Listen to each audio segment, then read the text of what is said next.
What's up, guys? So we've got another one of those awesome top 8 deck profiles from the Sanctum Squad Winter Regional. Who have we got today? Connor Kelly. Connor Kelly. And what were you playing, bro? I played Mekk-Orcust. Mekk-Orcust. So yeah, this is an especially interesting one for me. Funnily enough, bro, I was actually playing the same deck. I was playing it the blind second variant as opposed to the variant you were playing. But yeah, I saw you doing awesome on the top table. So yeah, it's really awesome to see you hitting top with it. Where did you end up finishing, bro? I came 8th. Yeah, so you just got in there. I ended up bricking last round. So unlucky. But no problem. So yeah, give us a walkthrough of that deck, bro. So even though we were playing like Trap Orcust, we're still playing like some Go Second cards. Okay. So we played Briash, 2 Skull, 2 Veiler, and 1 Prank. Okay. And what was kind of the theory behind that?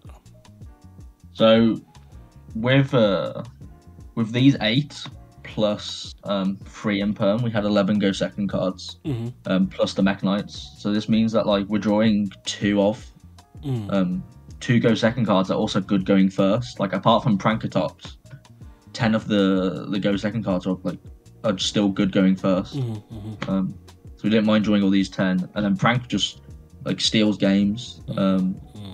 Like it just walks into strikes. They have to strike it, otherwise it deals with 2 cards. Yeah. When they don't have strike, it just deals with the board on its own. And then if you have like Prank plus purple, those are just games that you like just absolutely win, like without a shadow of a doubt.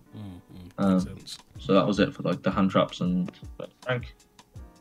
And then like the most interesting bit about the deck is like 3 purple and blue. 3 purple and blue. And this just provides a value engine.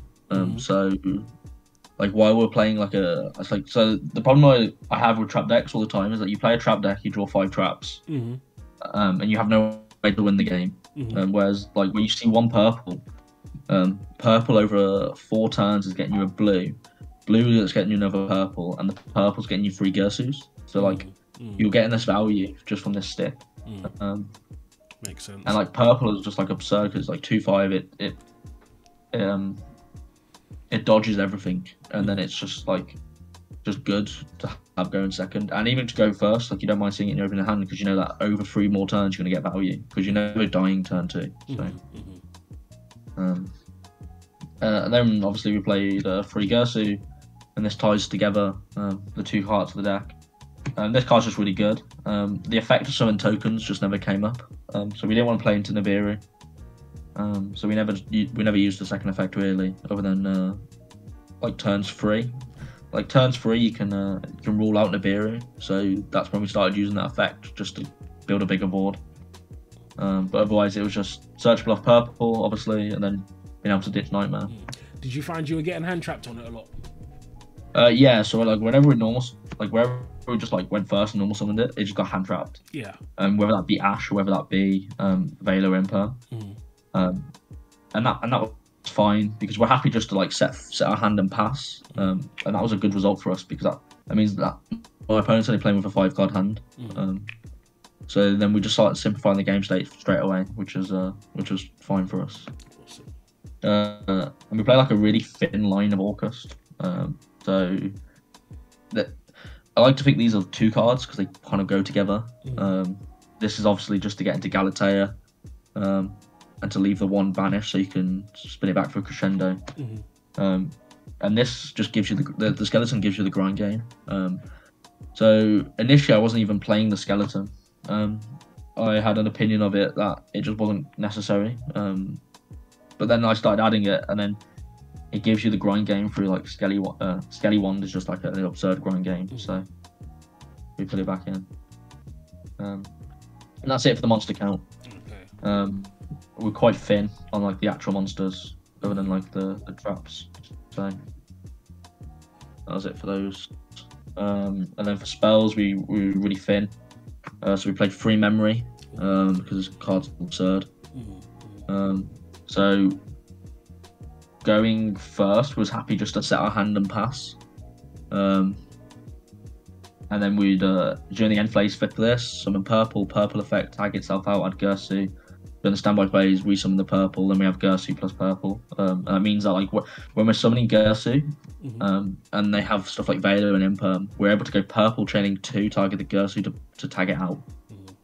Which came up like a lot. So going first, more often than not, you're just like sitting on it as opposed to using it straight away. You're just going to sit on it and hold it. Yeah, because we wanted it as a bluff. So something you can do, because it locks you into Mekk-Knights, as soon as you activate your turn 1, there's nothing you can really do. So like, you can summon, depending on some hands, you can actually summon Gersu, get the 1 mil. During the end phase, the Gersu comes back to your hand, but then they have an information of what that card is. And it's just not necessary to have that. So you'd rather set it as a bluff and then just make the board seem scarier than what it is. And then, like at any point during their turn, you can flip it. And also, it was good actually because it stopped me from getting lethal once. He managed to get a grind game out and just these little bodies, and I just like flipped it, put the purple in the way. And that means I wasn't going to take any damage. So it comes up for that a little bit. The card's just absurd though. Yeah, definitely. Really card's good really for the deck. We played the one Foolish. This card's really weird. It acts like a Call by the Grave in the deck, but it also gives you an extender while also letting you have a grind game. So like sometimes if you just draw like Skelly, you can pitch it off something will link it off and then ditch Gersu. So it came up a few times, but I don't think this deck card's really necessary, and I think it's sort of a 40th card in the deck. And then we played one Return.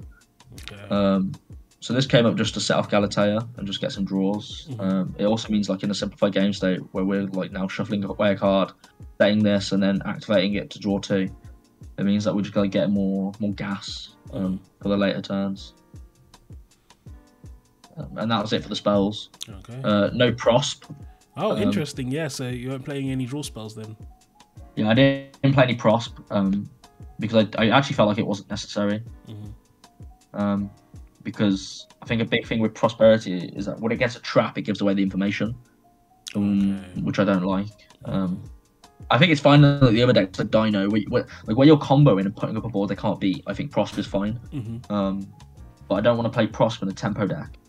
Where like I just want like my 5-card set to be unknown. I also think that like the space was a bit tight for it, and the way the math works out is that it doesn't give enough reasoning for it to be in the deck. So when I was playing it, I was always prospering for free, and it just didn't feel like it was that necessary. So I ended up taking it out, and like the mathematics behind it is just like you end up losing like 6% inconsistency. But then you get to play like more traps, and you get to play more hand traps, which I just like. So no Prosp. It also was just play around Imperial Order as well. So I was a bit scared of the monster in the closet. That's true, I guess. Yeah. And then obviously no Desires because you never want to banish any year 1-offs. And that was it for the spells. Oh, so you got also no Droplets in the main deck as well. No droplets, all in the side deck. Did you find that you missed it, or was there a specific reason you didn't play it? So it actually negs your card advantage, which is the reason why I didn't play it. And also I wasn't scared of any of the boards. I felt like there's not going to be any like big boards, and any of the boards that are going to be like a Kaiju is just much better because it doesn't neg you the card advantage. That's true. So I didn't play talents. I didn't play Droplets as a choice. So that means you got a huge amount of traps then. Yeah, just a massive amount of traps. So we played 3 TT because it's like the best trap in the game. Yeah, definitely. So like games 1, when you're going first, this just simplifies the game state, and then you win with Gersu. Going second, you play Strike as well. So if you just set these 2, you're getting rid of the board. And that's sort of like why Droplets wasn't that needed in the main deck, because I was just happy just to have Strike TT. And then also Strike is just really, really good, like absurdly good. Like versus Tri Brigade, it 1-for-1s, 1-for-1 trades with a Tri. But that's so big because that's a normal summon gun as well. So it ends up just like being such a pain for all the decks to deal with at the moment. So Strike was really good all day. For Imperm, again, part of the song that go second hand traps we played, it was really good. Just to bump up the numbers. It's also good going second, but good going first as well. So it was. I think this is just pretty standard. Yeah. Something a bit spicy. We played free crackdown. Okay. So what was the theory behind this? So against Tri Brigade, whenever they summon a Tri, you just take it. Unlike on resolution of the summon, you just take the monster. And that means that they're not triggering the effect, and then also that means they're not like extending into anything further. Versus Zeus, we'll wait for battle phase. They attack with the XYZ, and we'll just on attack deck we'll just take it. And versus Dryton, when they activate the ritual spell with the XYZ on board, you just take the XYZ, and then they can't resolve the ritual spell. So this was really good. It gives you a link fodder, so it ends up being like a sort of a +1. So the card was really good. And I'd definitely play this. We had a lot of arguments within the group of like whether this or Mekk-Orcust is the play. And I solely believe that this is the play. This is really good. Definitely. Especially really good. I guess the discard is nice, but especially in a deck like this, a lot of the times you're not going to have random. You don't really want random stuff in your hand to discard as well, do you? Well, you don't mind about the discard because you can discard like Wand and Skellies and stuff, and stuff that comes up some of the times. The other thing with Mekk-Orcust is it came back as a material, but I felt like that provided the material straight away. And it was also just really good, like on resolutions of access codes, you can take them and things. So it was good for a lot of reasons. And then we played 3 Ice Dragon Prisms in the main deck. This card's just really good. Against Dryton, it kind of carries that matchup. Against Tri Brigade, it's a little bit worse, but if they're going like Rescue Cat, it ends up coming up. And it's an easy side out versus Tri. Versus a lot of the other stuff, like it's a Winder out, and it overperformed. I also just think this card's really good. Yeah. There's one time where I came into a grind game and I just Monster Reborn like a big stick, like a Levier, and I just started attacking. This card's just really good. And then we only played 1 Crescendo. I thought about bumping this up to 2. Or even 3 at some point, and we just like go like turn 1 set it, turn 2 set it, turn 3 set it.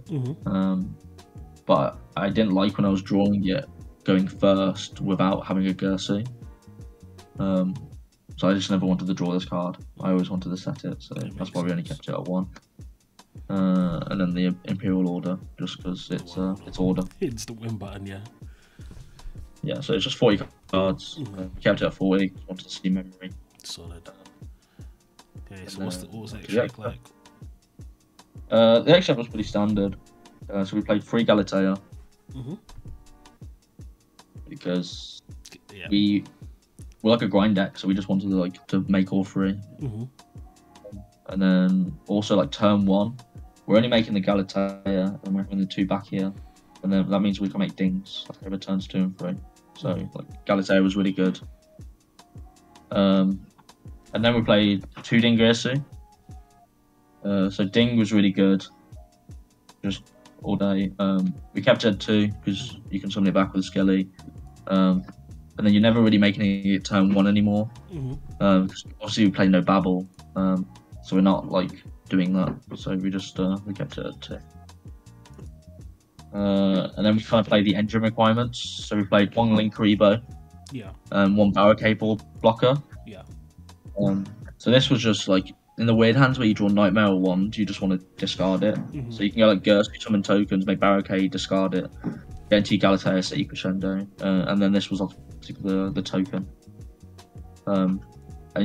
So even though like we never really summoned the tokens going first, like you still need to play these cards, which sucks a little bit, but they're not too bad. And then we played the IP.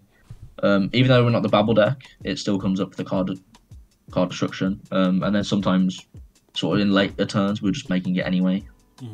with just some chaff from their crackdown. So then we can just go unicorn spin and keep the game state simplified. We played a lot of removal. Wow. Yeah. So this was obviously just for spells and traps. No need to explain this. This was pretty standard as well for IP and just removal. There's no need to explain those two. This one sets memory. Yeah. So you have to have a World Legacy card in your graveyard to make it. So that either has to be wand or memory. And then on summon it sets the spell. And then when it's linked off, it shuffles a card into the deck. And that could be any card, doesn't have to be face up. This card was really good. It's also 2K, and it was quite big all day. The only bad thing about this card is actually a light. It'd be so much better if it was a dark, but it is what it is. Yeah, and we played long. So I really like this card. I like it because it's another Orcust name. I like it because it can be looped with Skelly. Even with the thin amount of Orcust monsters, we were still having no problem activating this and sending cards turn 2 or turn 3. And then it came up a lot of times, like even in the feature match, it came up where I ended up sending just a multi-faker, just getting it off the board and then making a ding and then just like swinging over. And then you're just able to summon this back. And it also comes up for someone else that we're playing, so we'll see that in a sec. And then we played Zeus, and this was part of the removal. So obviously it's a light, so you can't make over the ding, but there's a lot of times where your Galatea just sticks. Or quite funnily, you can actually make hard make Dingirsu with 2 purples and then swing over. So this came up still. I wouldn't take it out. I think it comes up too much. But the thing is, when it comes up, it's like super important, and when it doesn't come up, it's like So it's like too important to cut, I think. And then we played some Link 4, so we played a Bowl Sword, and we played an Unchained Abomination. Ooh, okay. I sort of need to make an argument of why I didn't play Access Code Talker in this deck. It's because like whenever you make an Access Code Talker, you're usually making it like a Link 3. So then it's like 5,300 attack. So you still need to find 2,700 from somewhere. And this deck just can't do that. Yeah. Like this deck just can't find that damage. And then also the other thing about Access Code is you need attributes in the graveyard, and like we just don't have the attributes for it. Like, we're locked into darks. We're only having it with darks. Occasionally we might have a fire or a light, and it just we're only ever popping 2.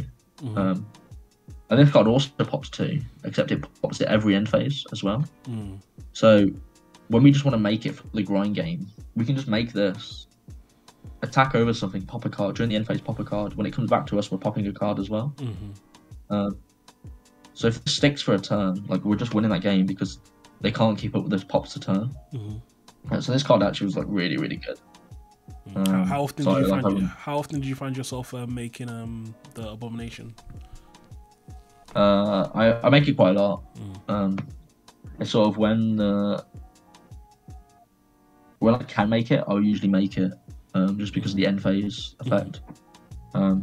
Because this deck has a real problem with trying to kill people. Like we just because we're not playing, because we don't have Hop, and because we don't have like mad extenders, we just can't kill people. So like we're always going for the grind game, and I think Abomination does that really well. It's just a massive threat and massive pressure. And if you're doing that pressure with like purple floating in and out and your traps, they're just never keeping up.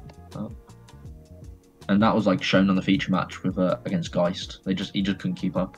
And then Barrel Sword, because this does end games. And there's sort of scenarios where you still have Galatea up. You always end on like Nightmare in the graveyard, so you can like send Skelly summon back, and then you actually can get to this. And I actually think it's like really good removal as well versus a lot of things because of its effect. So I really like Borrow Sword. Pretty solid. There's nothing I really missed out the extra. I think like some people in this deck were playing the Mekk-Knight Link. Yeah, Morningstar. Yeah, Morningstar. I just don't think it came up enough. So I never played it. I was never making it. Okay, pretty solid. And then for the side deck, it's a little bit spicy. We played 3 Judgment, 2 Dino, and 3 Mistake. So when we were going first versus pretty much every deck in the format, so versus Dryton, versus Try, versus Dogma, we were just siding a Mistake. And this was like overdraw. Because I just think it shuts down everything. Like they literally cannot play. That is definitely and I think a good card this format. Yeah, and I don't see anyone playing it, and I kind of looked at myself, I was like, why am I playing it when nobody else is? And I think that's like because I'm just the only deck that doesn't need to search. Like we have purples, but like if you mistake a Dryton player, they're going to be worrying about Mistake much more than I'm going to worry about Mistake. So yeah, we just do the thing. And then we also started in Judgment. This was to beat Evenly's, Lightning Storms, just to improve the go first. Anyway, we take like Prunkatops out and some Veiler. And then the Dynamiscus, because I just felt like spot removal was still really good. So I was taking out Scoremeister and things to put in this. So sort of going first, all 8 was just going in versus pretty much everything. The only card that wasn't really going in first versus like Rogue was Mistake. And then we played 2 Twin. Don't really need to explain this. It was just Mystic Mine. Also, another thing is this targets cards as well, so this was good versus Mystic Mine. Oh, actually, that's true. Yeah, because Dynamiscus in general, you can use it for the back row matchups as well. Yeah. So this was coming in during the back row matchups. Just it was so generic, so it's really good. So this was like an argument why this is better than Crackdown. So we're still citing it. And then 2 Kaiju. I think, like when we were talking about droplets, I think this card's just better than droplets in this deck. I'm happy just to like make this and then ding send it. The reason why this is not Gamma Seal is because it's a dark and you can draw into it later in the turn with return. Makes sense. That's the only reason. But I also still kind of want to put in Gamma Seal instead because this is just too big of an attack. So it can cause you problems. And then Freelancing. And this was just for Virtual World and for Tri Brigade going second. So we were just taking out like Ice Dragon Prison and just putting these in. So and that's it. So in terms of the deck as a whole, is there anything that you kind of would change, anything that you regretted, anything that you thought should definitely stick? I think Foolish Burial is probably the only card that I was still iffy on after today.